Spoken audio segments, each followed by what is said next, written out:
So today in EECS 3, we're going to talk about mathematical induction. So mathematical induction is just a proof method to prove, it's just a new proof method to prove like if a certain statement is true. And it only works with natural numbers and not real numbers, and we'll get to explain why later. But before we go through that, let's just use an analogy that's very simple. So say you have a ladder, and I want to prove to you that I can always get on top of that ladder. What would I need to prove to always prove to you that I'll always be at the top of the ladder? Well, there's two things. I need to first prove to you that I can get on the ladder in the first place, and I also need to prove that no matter what step I'm on, I will always be able to get to the next step. So to put that in EECS 3 terms, to prove that I can get on the ladder in the first place, I have to prove P of 1. And to always prove that I can get on to the next step, regardless of what step I'm on, I have to prove P of k implies P of k plus 1. So no matter if I'm on step 3, I have to be able to prove that I can get on to step 4. Well, this is called the base case and the inductive step. So because it's formatted as in like P of k implies P of k plus 1, you can use the same like logic here, that you assume the if statement and then you try to prove the then statement. Here the if statement is P of k, and we have to prove P of k plus 1. So we can assume P of k. So, but let's not jump into that too quickly. We can explain the base case first. So I have this statement right here that says that for all n greater than 0, 1 plus x to the power of n is always greater than 1 plus n to the x, with x being greater than 0. So you choose a value for x, you choose a value for n, and you will realize that this statement will always hold true. So because I set the domain as greater than 0, the number the first number that's after is n equals 1. So I proved that I can get on to the ladder with P of 1.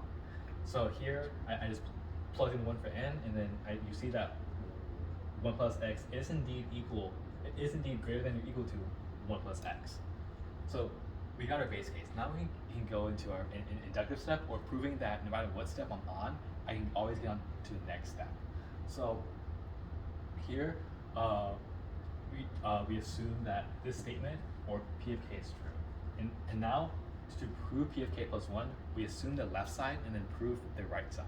So for the left side, we have 1 plus k to the power of k plus 1. All I've done is just substituted k plus 1 with n, because that's what we're trying to prove. And I want to somehow get to the right side, and I want to get to the right side by starting from the left side. So I have 1 plus k to the power of k plus 1. Just separating that by algebra, you have 1 plus x to the power of k times 1 plus x to the power of 1. All I've done is just separated these two powers. Then I want to get to that statement. So remember how we assume P of k?